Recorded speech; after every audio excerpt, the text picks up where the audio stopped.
America की take दिग्गज company HP ने भारत में कंप्यूटर से जुड़े अपने प्रोडक्ट समेत लैपटॉप की मैन्युफैक्चरिंग शुरू कर दी है।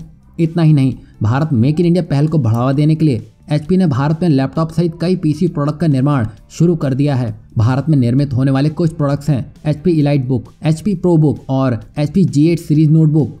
और भारत में HP की इसी पहल के तहत भारत की इकोनॉमिकल ग्रोथ अब तेजी से आगे बढ़ सकेगी और HP ने mini tower, mini desktop, small form factor desktop और series of all in one जैसे डेस्कटॉप के कई मॉडल जोड़कर मेक इन इंडिया के तहत निर्मित किया जा रहा है और इसका विस्तार भी किया जा रहा है। इन उत्पादों में इंटेल और AMD दोनों प्रोसेसर ऑप्शन में होंगे। भारत में खास बात यह है कि अब निजीकरण के साथ ही साथ नए नए स्टार्टअप भी ग्रो कर रहे हैं जो भारत की मेक इन इंडिया पहल को और ज़्यादा बढ़ा रहे हैं।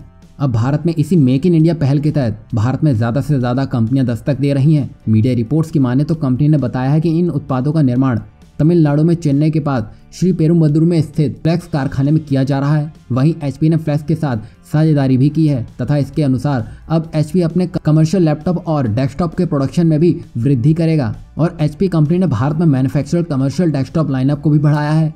वहीं HP इंडिया मार्केट के प्रबंधन निदेशक केतन पटेल ने कहा है कि कंपनी ने देश में अपना परिचालन शुरू करने के बाद से भारत के साथ भागीदारी को बढ़ाया है।